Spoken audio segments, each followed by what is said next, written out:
ऐश्वर्य प्रसीद भगवान् मुने ॐ आं ह्रीं ग्रहादिराजाय आदित्याय स्वाहा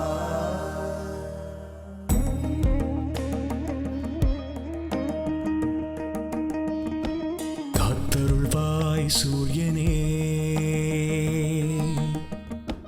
வாழ்க்கை பயணத்தின் சாரதியே மனதின் இருளை நீக்கும் ஆதித்யனே புது வெளிச்சம் காட்டும் என் இறைவனே இந்த உலகம் ஓர் மாயை அதன் இயக்கம் உன் லீலை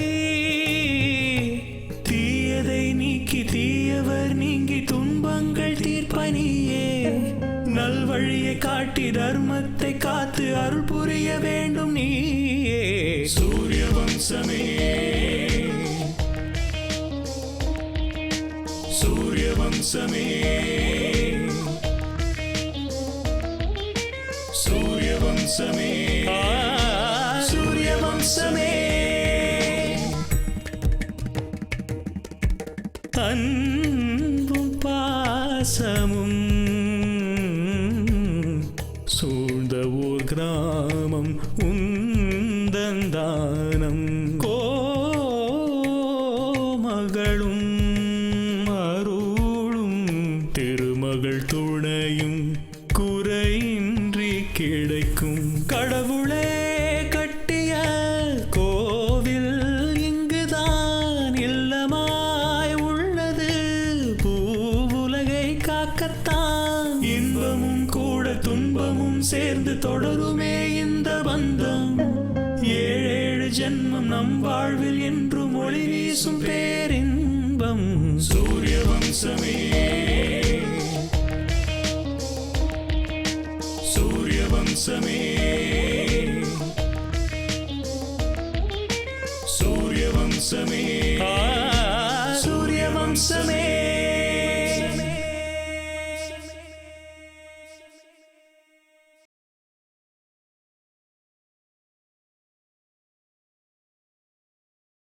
என் புருஷன் செத்து போன அப்ப நியாயத்துக்காக நான் எப்படி எல்லாம் அழுதனோ உங்க 2 பேரையும் அதே மாதிரி செஞ்சு நடு ரோட்ல நான் நிக்க வைப்பேன்.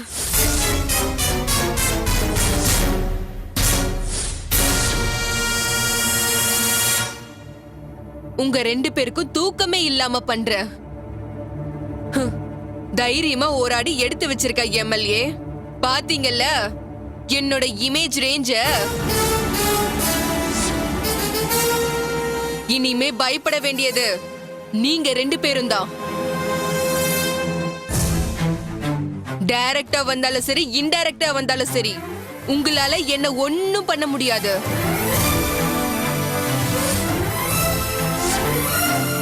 இங்க பாரு எம்எல்ஏ, அஜய் கேஸ்ல உனக்கும் சம்பந்தம் இருக்குன்னு என் இன்வெஸ்டிகேஷன்ல தெரிஞ்சுக்கிட்டேன்.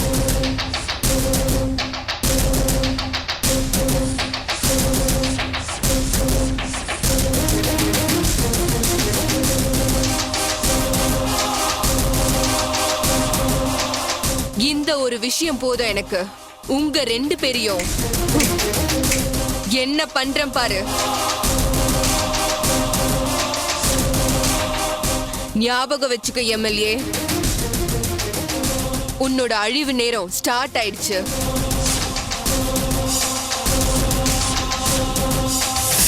உங்களோட ஒவ்வொரு அசைவும் எனக்கு தெரிய வரும். இத்தனை வருஷமா உங்க 2 பேரையும் அப்சர்வ் பண்ணிக்கிட்டு தான் இருக்கேன். பட் என்னோட நெக்ஸ்ட் ஸ்டெப் என்னன்றது கூட உங்களால யோசிக்க முடியாது. கிளம்புங்க. என்ன மிரட்டுறதுக்கு இதுக்கப்புறமும் ட்ரை பண்ணாதீங்க. இதுக்கப்புறம் நீங்க 2 பேரும் ஒவ்வொரு நிமிஷமும் செத்துக்கிட்டே வாழணும். செத்துக்கிட்டே வாழணும்.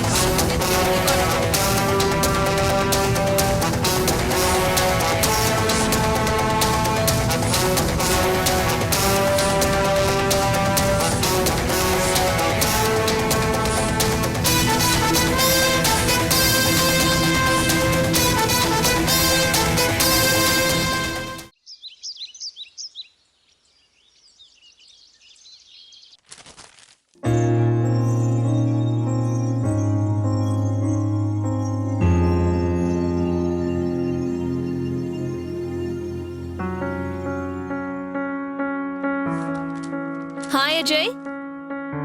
ஹாய். என்னாச்சு அஜய்? எங்கேயாவது தூரமா போலான்னு சொல்லிட்டு நீங்க உட்காந்து பேப்பர் படிச்சிட்டு இருக்க. உன் கால்காக வெயிட் பண்ணி நானே கிளம்பி வந்துட்டேன். என்னதான் ஆச்சு அஜய்? 2 டேஸ்ல கிளம்பலான்னு சொன்ன, ஆனா ஒரு ஃபோன் கூட பண்ணல. என்ன அஜய், அதுக்குள்ள மனசை மாத்திக்கிட்டியா என்ன? நான் ஒன்னும் மனசை மாத்திக்கல ஸ்னேகா.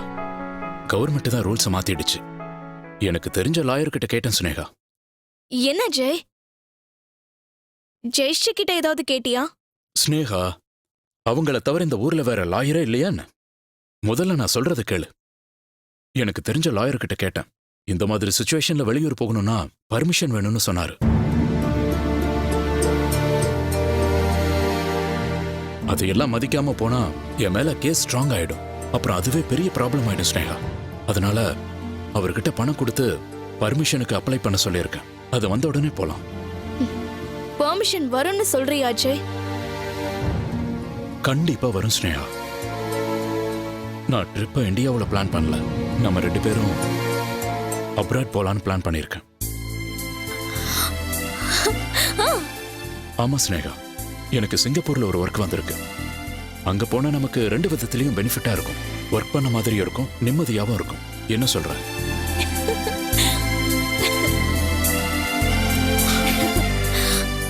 அஜய், எனக்கு ரொம்ப சந்தோஷமா இருக்கு. பட் இங்க இருந்து நாம சீக்கிரமா போயிடலாம். நாம இந்த இடத்தை விட்டு போலன்னு வைய, நம்மளோட பிரச்சனை இன்னும் பெருசாயிடும். அது இந்தியாவா இருந்தாலும் பரவாயில்ல, அப்ராடா இருந்தாலும் பரவாயில்ல. உன் கூட எங்க வேணும்னாலும் வரதுக்கு தயாரா இருக்கேன். ஆனா முடிஞ்ச வரைக்கும் சீக்கிரமா செய்ய முயற்சி பண்ண அஜய். அதனாலதான் அப்ளை பண்ணிருக்கேன். ஒன்ஸ் பர்மிஷன் வந்ததுக்கு அப்புறம் மீதி ஃபார்மாலிட்டிஸ் எல்லாத்தையும் கம்ப்ளீட் பண்ணிட்டு டிக்கெட்ஸ் கைக்கு வந்த உடனே நான் உன்னை கூப்பிடுறேன். நம்ம 2 பேரும் போயிடலாம். அங்க போய் 2 பேரும் சந்தோஷமா இருக்கலாம். Okay? Are you happy? Hello. இதுக்கப்புறம் நான் உன் முகத்துல சிரிப்பை மட்டும் தான் பார்க்கணும். என்ன சொல்ற? சிரி ஸ்னேகா.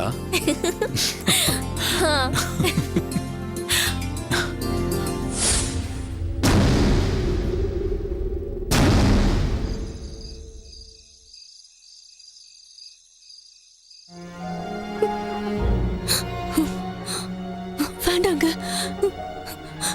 அந்த மாதிரி தப்பா நீங்க செய்ய மாட்டீங்க.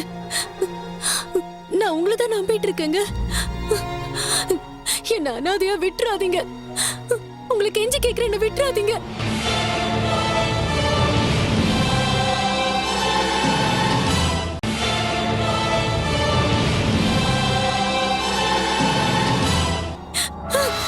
என்ன தனியா விட்டுறாதீங்க. என்னம்மா, என்னாச்சு? ஏன் இப்படி பயந்து போய் தூக்கத்துல இருந்து எந்திரிச்சு உட்காந்துருக்க? சொல்லுமா, என்னாச்சு? இங்க பாருமா, நீ இப்ப கர்ப்பமா இருக்க. இந்த மாதிரிலாம் நீ பயப்படக்கூடாது. நீ மெதுவாதான் எந்திரிக்கணும். எதுக்காக நீ அவ்வளவு சத்தமா கத்துன? ஏதாவது கெட்ட கனவு கண்டியா? ஆமாமா, தூக்கத்துல ஒரே கெட்ட கனவா வந்துட்டு இருக்கு. எனக்கு ரொம்ப பயமா இருக்குமா. அவரை பத்தியே கெட்ட கெட்ட கனவா வந்துகிட்டு இருக்கு. என் மனசு ஒரே படபடப்பா இருக்குமா. அவருக்கு ஏதோ கெடுதல் நடக்க போகுதுன்னு எனக்கு ரொம்ப பயமா இருக்குமா. எனக்கு அவர் அடிக்கடி ஞாபகத்துக்கு வராரு. இதுக்கு முன்னாடி இப்படி நடந்ததே இல்ல. அவர் ஏதோ தவறான முடிவை எடுத்துக்கிட்டு இருக்காருன்னு எனக்கு தோணுதுமா. எனக்கு அவரை பார்க்கணும் போல இருக்கு. அடி பைத்தியக்காரே, வயித்துல குழந்தை உருவாகி இருக்கும்போது இந்த மாதிரி கனவெல்லாம் வர்றது சகஜம்தான். இந்த மாதிரி நேரத்துல ஒவ்வொரு பொண்ணும் தான் புருஷன் தான் பக்கத்துல இருக்கணும்னு நினைப்பா. ஓ நிலைமை அவரும் பக்கத்துல இல்ல. வேற என்ன பண்றது? நீ என்னடானா அவரை பத்தி மட்டும் நினைச்சிட்டு இருக்க. நீ அவரை இந்த அளவுக்கு விரும்பிக்கிட்டு இருக்கேன்னா அந்த கடவுள் உங்க 2 பேரையும் கண்டிப்பா சேர்த்து வைப்பாருமா. அவரு தான் செஞ்ச தப்ப உணர்ந்து என்னைக்காவது ஒரு நாள் கண்டிப்பா உன்னை தேடி வருவாரு. அது வரைக்கும் நீ கொஞ்சம் பொறுமையா இருமா. அம்மா, அஜய் ஐயா கண்டிப்பா வருவாரா? வந்து என்ன கூட்டிட்டு போவாரா? வருவாருமா. வராம எங்க போயிட போறாரு சொல்லு? அந்த சீதாதேவி மாதிரி இருக்க உன்னை விட்டுட்டான்னா அந்த கடவுள் சும்மாவா இருப்பான்? அவனை மூக்கணாங்கயிறு போட்டு இழுத்து வந்து உன்கிட்ட ஒப்படைச்சிருவாரு. முதல்ல நீ அவரை பத்தி கவலைப்படாம நிம்மதியாயிரு. நீ செஞ்ச பூஜைங்க, உன் மனசுல இருக்கிற அன்பு, உனக்கு என்ன கஷ்டம் வந்தாலும் அது மாயமா போயிடுமா. கல்லையே கரைக்கிற சக்தி கூட அன்புக்கு இருக்குமா. இதெல்லாம் ஒரு கெட்ட காலம் தாயி. இந்த கஷ்டமெல்லாம் இன்னும் கொஞ்ச நாளைக்குதாமா, கவலைப்படாத. இந்த சந்தோஷமெல்லாம் சூரியன் மாதிரி பிரகாசமா வரப்போகுது பாரு.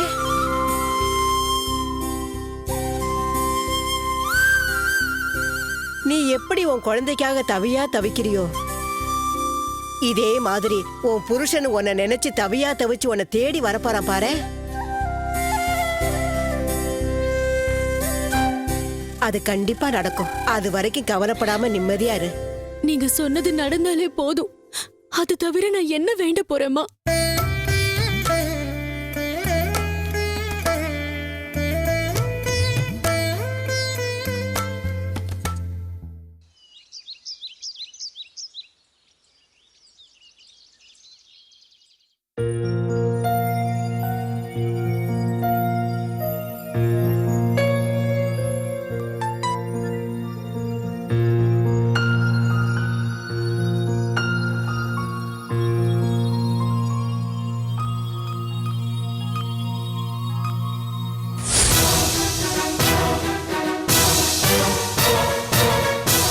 ஜெயஸ்ரீ என்ன கடத்தி வச்சிருக்கா. அவளுக்கு தெரியாம நான் உனக்கு மெசேஜ் பண்ணிருக்கேன். வந்து என்ன காப்பாத்த அஜய், ப்ளீஸ். O God.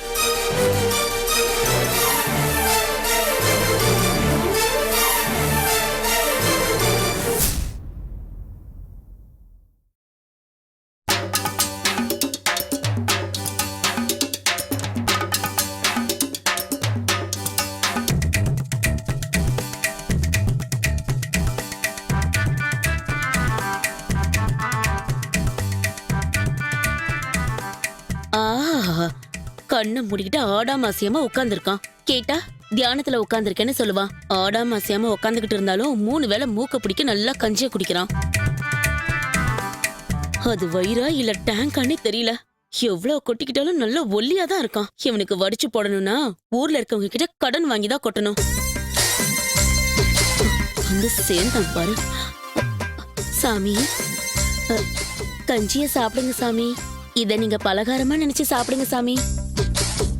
இவ கொடுக்குற பிசாத்து கஞ்சிக்கு பலகாரம்னு வேற பேர் வச்சிருக்கிறா. எனக்கு தெரியாம புருஷனும் பொண்டாட்டியும் பிரியாணியா கட்டுறாங்க, பட்டர் மில்கா குடிக்கிறாங்க. எனக்கு மட்டும் கஞ்சி தண்ணியா ஊதுறீங்க. இன்னும் எவ்வளவு நாள் எனக்கு இது மாதிரி தண்ணி கஞ்சி காட்டுறீங்கன்னு நான் பாக்குறேன்.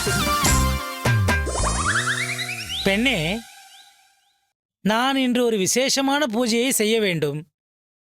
அதனால் எனக்கு இந்த பலகாரம் இல்லாமல் கொஞ்சம் பலமான ஆகாரம் வேண்டும். கடவுளுக்கு நெய்வேத்தியம் படைக்க வேண்டும். சர்க்கரை பொங்கல் எல்லாம் தேவையில்லை. இந்த புளி சாதம், தயிர் சாதம் இதையெல்லாம் மட்டுமாவது செய்து தருகிறாயா?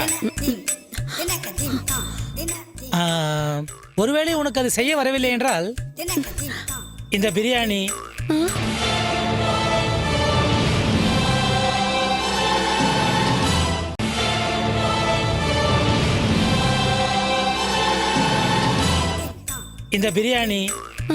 இந்த குருமா, கோபி மஞ்சூரியன் இதெல்லாம் இருந்தால் கூட பரவாயில்லை.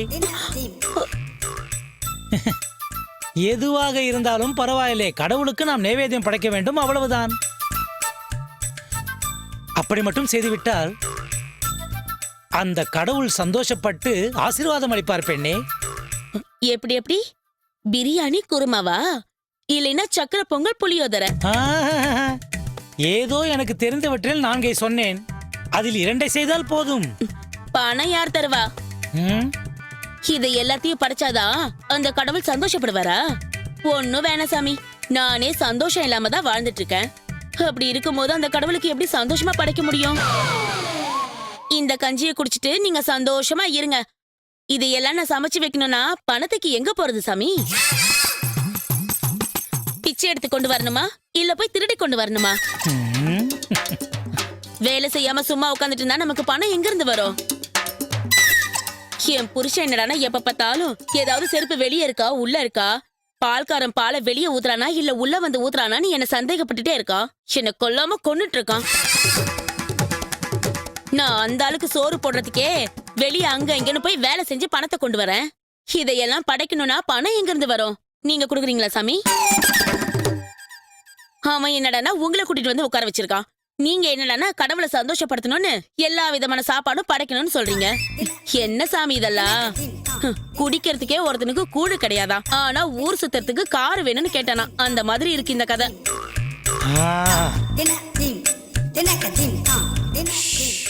தப்பு தப்பு பெண்ணே, அப்படியெல்லாம் பேசக்கூடாது. நம்மிடம் இருந்தும் இல்லை என்று நினைத்தோமேயானால் எப்பொழுதுமே இல்லாமல் போய்விடும். அதானே, நானும் அதையே தான் சொல்லிட்டு இருக்கேன். இல்லாதது இருக்குன்னு நினைச்சா பைத்தியக்காரங்க நினைப்பாங்க.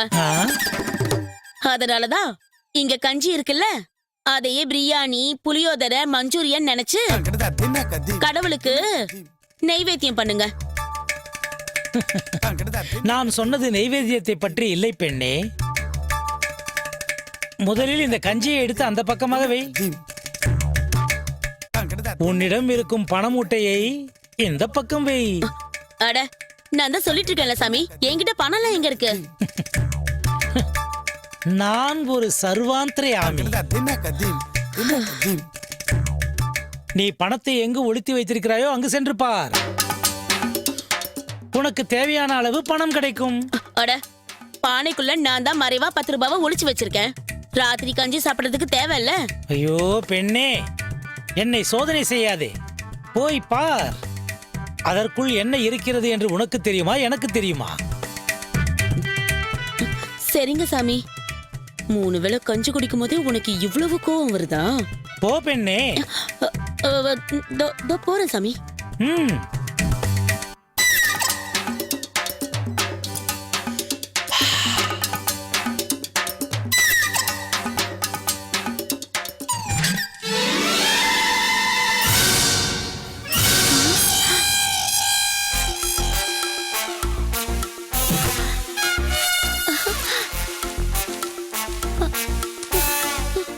இவ்ளோ பண்ணுமா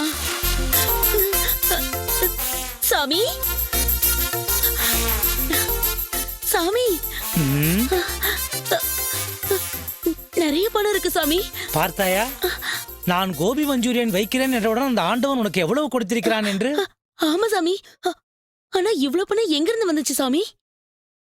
எங்க வீட்டுக்கு அடியில பிரிண்டிங் பிரஸ் ஏதாவது இருக்கா சாமி? பைத்தியக்காரி, இந்த உலகத்தில் உள்ள அனைத்து பேங்குகளுக்கும் சொந்தக்காரர் சாட்சாத் அந்த ஆண்டவன் தான். அவர் நினைத்தால் கிடைக்காதது ஒன்றும் இல்லை.